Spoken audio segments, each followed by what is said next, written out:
This is a podcast about our lived experience, which unfortunately includes infant death and subsequent mental health struggles. Please take good care of yourself and only listen if this content feels safe for you right now. We'll still be here when you're ready. Hi, I'm Judith. And I'm Alina. We both lost babies to SIDS in winter 2021. In the throes of grief, I reached out to a stranger on the internet and our friendship was born. In the years since, we've been working hard to survive, rebuild, and navigate the continual challenges that have come our way, including divorce, Job loss, dating while bereaved, moving multiple times, health scares, pregnancy and parenting a living child, starting new jobs, and so much more. We are tired. Happily ever after is out of the question for us, but this podcast documents our journeys to happier ever after because we believe life after loss is worth living. So join us as we laugh, cry until we laugh. Welcome to As Long As I'm Living podcast. We're so glad you're here. Hello. This is As Long As I'm Living podcast. This is Alina Quinn's mom, and I'm here with... Hi, I'm Judith. I'm Aiden's mom. Are you with me? Are you with us? I'm with you. I'm just getting a really hot goss text about work. Oh. Okay. Oh, the goss is hot. Piping hot tea. It's very impressive. Via office WhatsApp chat. Yeah. Woohoo! And the first remote, you didn't hear it from me. Oh, ooh, that means it's like really hot. I know. That's why I was like, oh, Judith, you cannot be eating something crunchy while we're recording. What are you eating? I'm having chocolate raisin. Chocolate. Oh, so good. Okay, I'm not going to have one because if I have one, I'm going to have 50. And I want to have 50 later. Okay, so yeah, today we are talking about a hot button topic, and I just need you guys to bear with us that this is something that was requested. People have big feelings about this, so many feelings. We have had this on our list for a really, really, really long time, and we haven't touched it because I haven't had a subsequent living child, and I think we just wanted to be respectful. No. Oh, that's what I felt, like you were being respectful of me, and I was not. I was being an asshole. No, let me tell you what happened. I was not.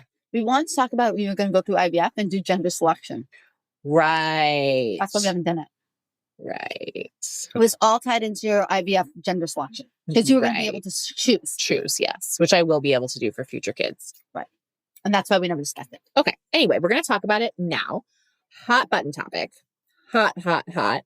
And I think I just want to be super clear at the beginning of this episode. We are aware that gender is a social construct and that when you are getting your ultrasound done in your pregnancy, you are finding out what genitals that baby has, or if you're doing a blood test, you're finding out if they have X or XX or XY chromosomes, and the baby can have any gender expression they want if they grow up and whatever. They can use whatever pronouns. Who gives a shit? All we're saying, well, I know it's not who gives a shit. I care. We care. But the term is gender disappointment. so that's what we're calling it. Okay. I think we should also put the caveat that we understand that healthy baby is most important. Healthy and alive. Okay, yes. Guys, we get it. You get it. Between us, we all get it. We're going to call it. We're going to talk about gender disappointment. We get it. Okay. You don't need to justify to us. We get that. You get it. We all know that you just care happy and healthy. You know that we care happy and healthy. Whatever. Okay, put that aside. Yeah, we're talking about gender disappointment, and we're not going to use sex disappointment because that is a whole other thing. That's a whole other thing. A whole other topic, a whole other podcast. Not our podcast. But most importantly, you are validated in the fact that you're allowed to have feelings about gender disappointment. Yeah. And so we're going to talk about what it feels like, what it looks like, and the whole process behind it. Okay. And by the way, I actually think some people who haven't experienced loss probably also have feelings about this. I don't know. I think that's probably true. I think they do. Okay. I would like to start with what I was thinking about the sexes, genders of my kids before the loss, and then transition into how I felt after. Yeah. Okay. So, like growing up, did you have a picture in your mind of what you wanted? Growing up, I always picture myself with 3 daughters. No sons, 3 daughters. I don't know why. 3 daughters. That was what I pictured. And I found out that my first Quinn was a boy, and I was like, great, I'm having a boy. Like there was no, I had to adjust, but there was no disappointment at all. I was completely fine. I was like, yes, he's meant to be here. Like this is my first child as a boy. And then whatever, blah, blah, blah. I think I would have, obviously my family situation arrangement changed, even aside from Quinn dying. I think I would have felt disappointment had I never had a daughter. Like if I had wound up with 3 boys, I think I would have felt disappointment in a way I wouldn't have felt if I had only had 3 daughters. So like if I was pregnant with my third and found out that my third was also a boy, I think I would have felt some amount of disappointment there. However, I felt no disappointment finding out my first was a boy. I was very excited to meet him and loved him so much. He was perfect and just my special little baby boy. Then, as you all know, he died. Spoiler. Unfortunately. That sweet little baby died. And from the minute that I was thinking about having another child again, even long before it was an actual possibility, I wanted a girl. And there are a couple of reasons for that. One is I felt like it would be good for me to have a little bit of separation from the loss, in that, like, I wanted the special nicknames of Quinn's, like my sweet boy, like I called him my sweet boy. Like I wanted to have her be my sweet girl. Like I wanted it to be like a little bit just different in that way, where a couple of things to be reserved special for him. Like I wouldn't feel guilty about getting new clothes. I wouldn't feel guilty about whatever, all this stuff. I wanted to have a girl. And I think also because I had always pictured my family with girls, like there was a part of me that always pictured that my next baby would be a girl. And so I was continuing that. And then the third piece is that girls are less likely to die of SIDS if you look at the statistics. And so that was significant for me also, because of the nature of my loss was that. But you were going through IVF. I was going through IVF. So in your mind, you were going to pick a girl. Absolutely. And all of our strongest embryos were girls. So it was like kind of a no-brainer. And Tyler also was down for a girl. My husband was also totally down for a girl. Yep. And I think that and tell us about what it felt like when you found out you were going to have a girl. I was so relieved. I knew without a doubt you were going to have a girl. I knew. I was so unsurprised, guys. I called it from the minute I found out she was pregnant. I was so relieved. I don't even think I felt joy. I think I just felt relief that she was a girl. Yeah. And I think about having another baby, and because we have embryos and we're going to be, doing an IVF transfer to get pregnant again, like we can choose. And I still kind of feel like I would like to have a girl. Really? And my husband, I think, probably would feel like maybe he wants to have a boy. I think it kind of depends on whether we have two more or only one more. That I also like at this point, I'm like, maybe I just let the doctors decide. Like whatever's the best grade. But yes. You know the best grade will be a girl, right? Because so the first round that we did, all the best ones were girls. So if we had gotten pregnant in one of those early IVF transfers before we had the second transfer, long story, it would have definitely been a girl. But the last round, the last failed transfer that turned into a retrieval, we got some good quality boys also. Okay. So it could be either. I think I definitely feel differently about it heading into. Let's talk about that. So a second one. Feel like you would be happy with the boy? I think now. Would be like content. Would you be content with a boy? I would definitely be content with the boy. I would be content with the girl. I think now my feelings about. So you're open again. You're back. I'm open. You're back to the beginning where you're like, okay, I could do either one. Yes. I do feel like the way I feel about this now feels very untinged by loss, in that I got what I needed that first time. She's a girl. She's a little bit different, different in that way. It's obviously she could grow up to present however she's going to present or whatever, identify however she identifies. But like, it's just a little bit of separation that I needed.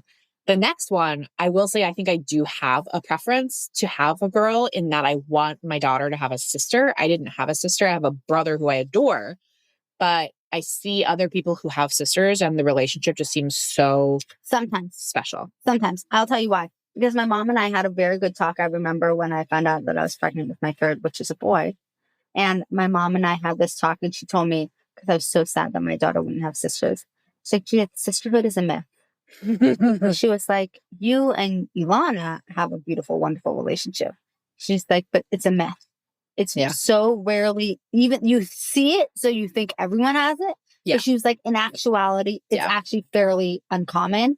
And families are dramatic and messy and complicated. Yes. And some people have really close relationships with brothers. Some people have really close relationships with sisters. And some people have no relationships with either. Yeah. And I think it was a good reminder for me. And then, you know what? I started looking around in my life, and actually, like the ones that had such great relationships, myself included, that I was jealous of it. I was like, I realized it's actually pretty far.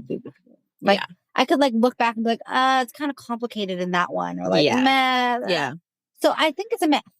I think it's a myth. The idea that your sister's your very best friend in the entire world. I mean, it's true. I don't know. I think it's a myth. I mean, honestly, my brother is one of my favorite people in the entire world. I think there's something unique about. I do too. I want sisters. I want my daughter to have a sister. So I think if I were alone choosing the sex of my next child, I would probably choose a girl, but that's less for loss reasons and just more for like random parent reasons. But I have to say, like, I would have been afraid and disappointed had my living daughter been a boy. Like that would have freaked me out.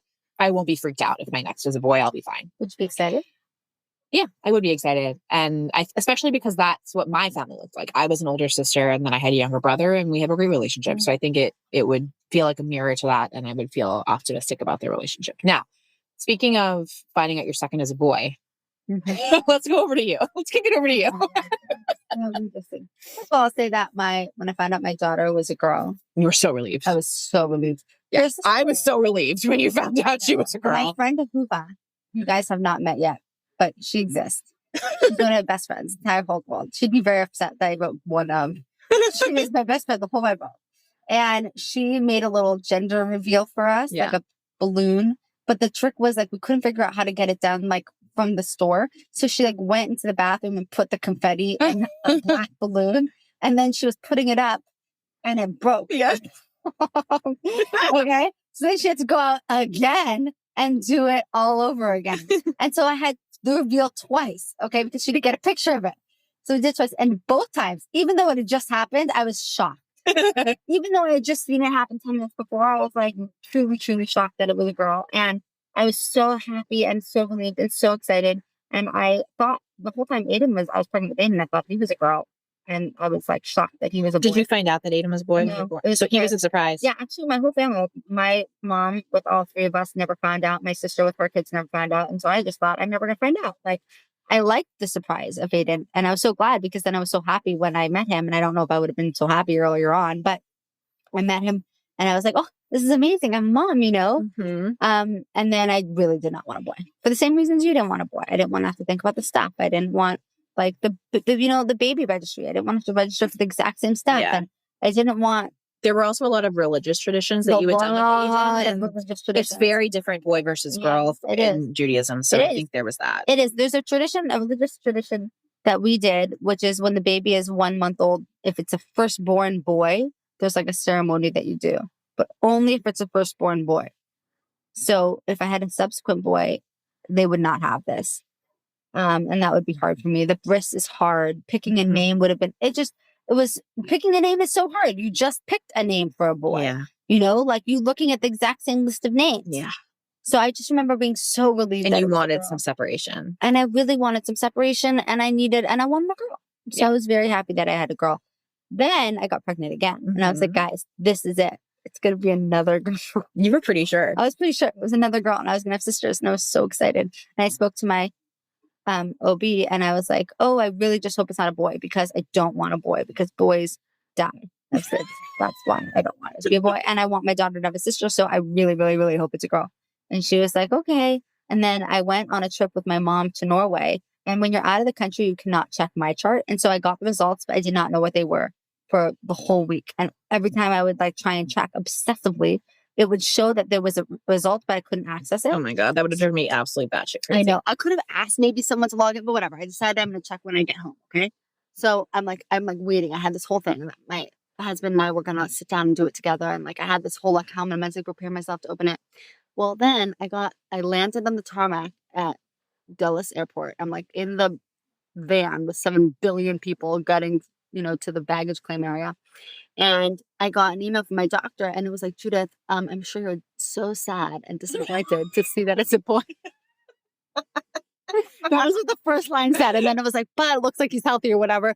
And I started bawling. Do you remember this? Oh, yeah. I bawled and I called you and I was like, Alina, it's a boy. And I called my mom and I was crying and I was like, oh my God, what am I going to do? I don't want it. I don't want it. I don't want it. Yeah. I really did not want a boy.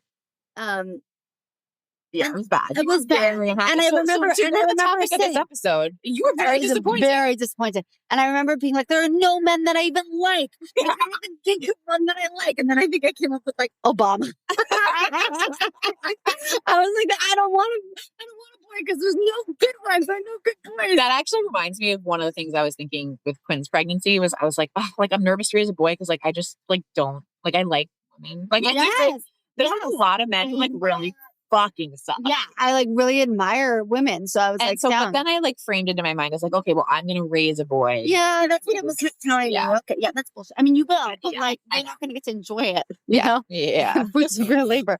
But okay, here's what happened next. So then I like had this baby inside of me and not much I could do. And it was growing and growing and growing. It appeared to be living. And I think that I was not interested in having a boy for a very long time. I think the entire time it was hard for me to come up with a name. And I don't really think that I was excited about it being a boy at all. But then he was born. Yeah. And let me tell you guys, this baby is the best baby in the entire world. And he's so sweet and he's so good. And like, I wouldn't want a girl. Like I want him. Yeah, I know. And I love him so much. He's so cute and he loves me. And he just wants he's like attached to me in a way that my daughter never was. Cause boys, I think like do that. They're like, they want to go inside your uterus. They like want to get back inside. And he's just the best. And I hate to say like, oh, and I was wrong, whatever. But here's what I will say. Biology is going to take over. Yeah. You know? You don't worry about if you're going to like this baby or not like this baby because biology does its thing and you don't really have a choice. Yeah. You fall in love whether or not you want or you don't want. And when he came out and he was the cutest little boy and I loved him so much and he was just the greatest thing of all time, didn't matter. This episode is the reason we're doing it now is because somebody actually messaged us saying they just found out the sex of their baby and they're very disappointed and they were asking like, did you guys do an episode on this? And I was chatting with this person a little bit in our DMs and that's basically what I said to her is I was like, you can be as disappointed as you want. Like feel all of it. It doesn't fucking matter. That baby's going to grow. They're going to be born and you're going to love them so much. And I was like, I'm not here to tell you like, it's all meant to be like the universe provides or like whatever bullshit. Like I'm not saying that. Be disappointed. Yes. Like if you feel disappointed, you feel disappointed. You know what it reminds me of? It reminds me of how my attitude about time. Yeah. About like how like you can't stop it. Like Yeah. it does what it wants to do. Yeah. And no matter what, like you're powerless in comparison to this massive thing. Yes. You are powerless in comparison to the love that you're going to feel to your child. Absolutely. It doesn't matter. You don't have a say in it. It's just going to take you over and like grip you. So, okay, feel everything you want to feel now. Be annoyed. Hate it. Hate the names. Don't pick out the things. Pick out the things. You know, hate the boy clothes. Don't hate the boy clothes. Pick a name. Don't pick a name. When that baby comes out, maybe not immediately, but with time, you will love that baby so much. And then one day you'll say, oh, I wanted sisters, but it turned out the way it was supposed to turn out. Exactly. And when they live, it's going to take some time for they have to live. But when they live, you're going to be like, oh my God, like this baby fits my family. Yes. It like This fits like where it should be. baby. This exact baby fits my family. This is what I needed. But now I want to get into your guys' feelings about this because wow, did you have some feelings about it? So something that I thought was super, super, super interesting, Judith. I don't know if you picked up on this in the polls, but both Judith and I just shared that our preference was for the opposite sex of the baby who died. The vast majority of responses are people who wanted the same. Yes. Isn't that weird? Yes. So many of you. I think it's so interesting. So many of you, if you lost a girl, you wanted a girl. And if you lost a boy, you wanted a boy. There were definitely, it wasn't everybody. There were some. But the one person in particular who also preferred the opposite sex said something that really resonated with me that I want to share before we get into the rest of the polls. And what she said is, I really wanted my son to be my son, the one who died. And I wanted people to know if I was saying my son that I was talking about my boy who died. I get that. And not that she didn't want the term my son and my baby boy and all of that stuff to get usurped by a living child. She wanted to save those terms for that baby so that if she was talking about my son, everyone knew exactly who she was talking about.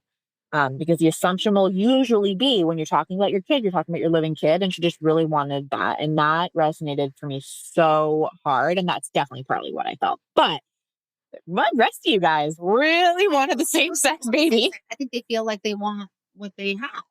Yeah. I had a hypothesis that those of you who lost babies before you brought them home would want the same because you would want to use those same clothes, the things you picked out and all that. And that those of you who lost babies after they came home would want a different sex to have something feel different. But that didn't really pan out in the results. Okay. Yeah. Did either of you experience any gender disappointment in your pregnancies after loss? I'm 11 weeks and I just spent out about the sex. It's the opposite of my stillborn baby. I know I shouldn't care as long as the baby is breathing, but my response was way more than I expected. I think part of me felt like I was owed something that was taken from me. It's so dumb. It's not dumb at all. Do you have an episode on this? It's not dumb. It's not dumb at all. We're so down for it. Okay, here's what it said. Did you experience gender disappointment after loss? 24% said I didn't care at all about the gender, which is surprising, shocking. 24%. That is shocking. That's 35% said no, only because I got what I wanted. And 41 said yes, I did. So that means that like 65% of people had a preference. Yeah, but it sounds like only 41% were actually disappointed. Right. But right. Right, because let's say some percent didn't care and some percent got what they wanted. Okay. On gender disappointment, if you were disappointed by feeling about the sex of your subsequent child, what was it, the same or opposite? 74% said I wanted the same and I got the opposite. Wow. I wanted the same, got the opposite. Yeah. And 26% said I wanted the opposite and got the same. I have a theory. My mind is blown. No, I have a theory.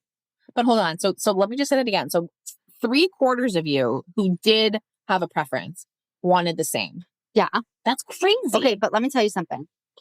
What I'm going to say is I think a majority of the people who are talking about this, we're talking about maybe stillbirth. This is what I was saying. You weren't listening to me. Okay, well, I was trying to find stupid things. Okay.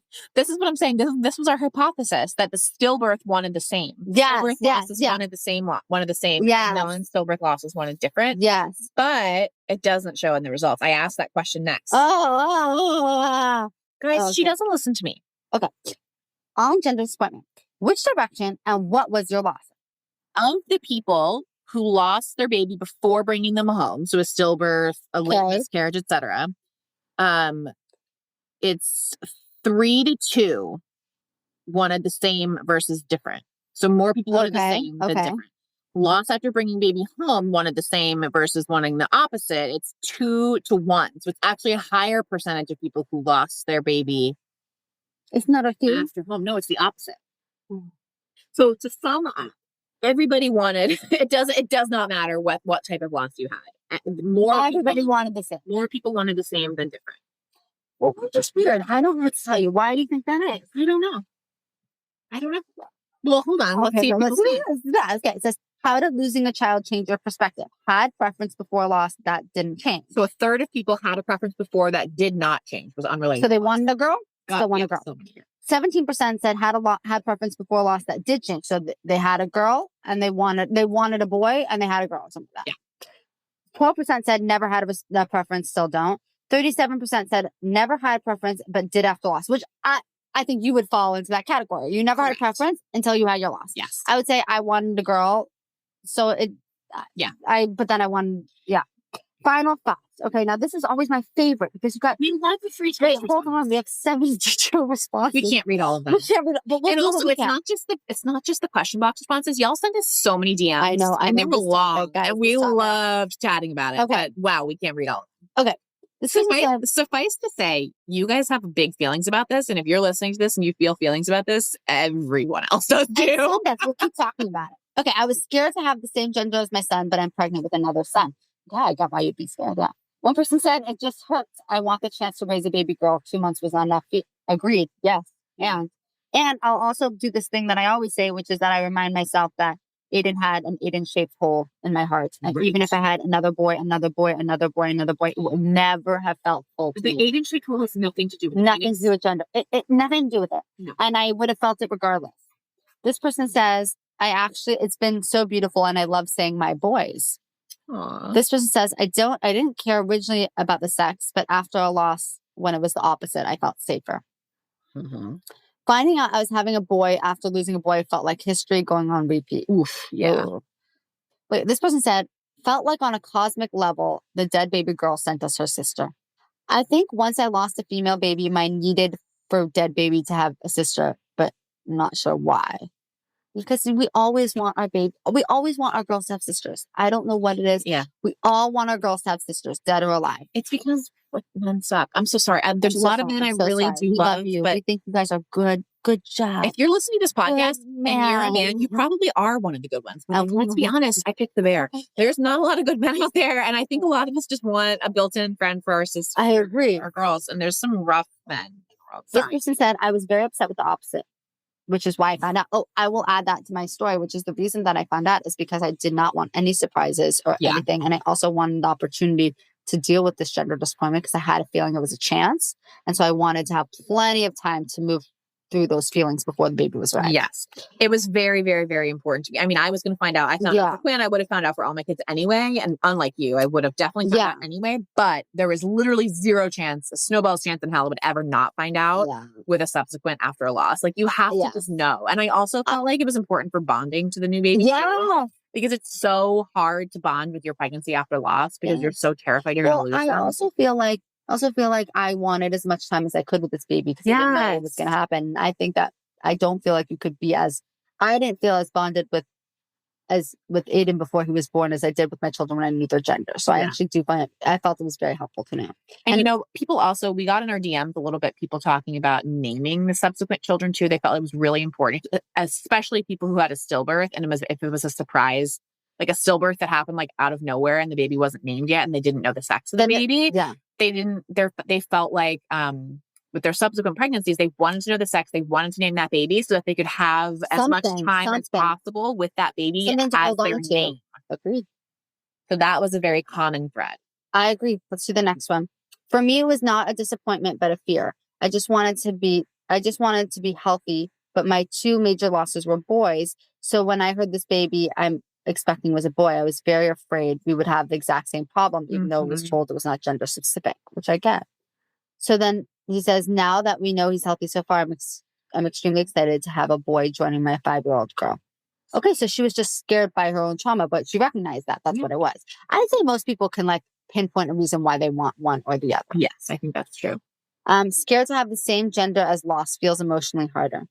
Having our living girl child and then losing our second boy and then having a third boy made me so angry because I felt like everyone would look at our family and say how perfect. Yes. A lot of people talking about people saying, oh, one boy, one girl, so perfect. Blah, blah, blah. Well, you get that. I do get that. Yeah. And people do say, they're like, oh, well, now you're done. Yeah. And I'm like, it's not that straightforward. This person said, I was so terrified of not having another boy, so I took the test at 9 weeks, and my OB was okay with it. Okay. Good. I didn't know you could do it at 9 weeks. Only had a stillborn child, no living yet, but I want the same sex in the future. Okay. I think my overall thesis statement about this topic is one, most people have a preference. Even before losing a baby, a lot of people have a preference. But after a loss, it seems like the vast majority of people have a preference. I even spoke to somebody who's raising their kids in a gender neutral home. And even they had feelings about, even though they weren't going to identify with either gender, right? With their children, they found out obviously what genitals and chromosomes that the baby had, and it wasn't like a feeling of disappointment or whatever, but there was a feeling there. That's what they said. It meant something that it was different, which I thought was interesting. So I think basically almost all of us feel some amount of fear around a specific sex or excitement or joy, more excitement about a particular sex. I think it's very normal. I also think if you feel disappointed, let yourself feel disappointed because it doesn't mean anything. Just be disappointed. That doesn't mean you don't love the baby. That doesn't mean you're not excited about the baby. We all know, obviously. Or maybe you're not excited about the baby. You're nervous. Okay. As anyone will be. Nervous. As anyone would be. And like we said at the beginning, obviously we all want the happy, healthy baby. And we get that. Blah, blah, blah. Don't beat yourself over the head with that. Don't beat yourself up. Let yourself be disappointed. Yes. And then that baby's going to be born. And somebody told me when I was like, I feel really guilty about being cranky when a baby, whatever, is hard or whatever. She said, Judith, you deserve to complain. Yeah. She was like, it's not that you shouldn't complain because whatever. You deserve to complain. You have earned your complaining. Complain all you want. You deserve it. You've earned it. No judgment. Yeah, it's a thing. Yeah. And it's a real thing. It's a real thing. It's a real thing. Well, listeners, let's talk on Instagram. We have another 40 things to go through, but they all say similar thoughts. Yeah. You guys really feel very similar. Yeah. Okay. All right. Okay. Bye. Love you. Bye. To all of our wonderful new friends, we want to hear from you. Email us at aslongasimlivingpodcast@gmail.com and follow us on Instagram at aslongasimlivingpodcast. We'll get back to you as soon as our grieving brains allow. Yay!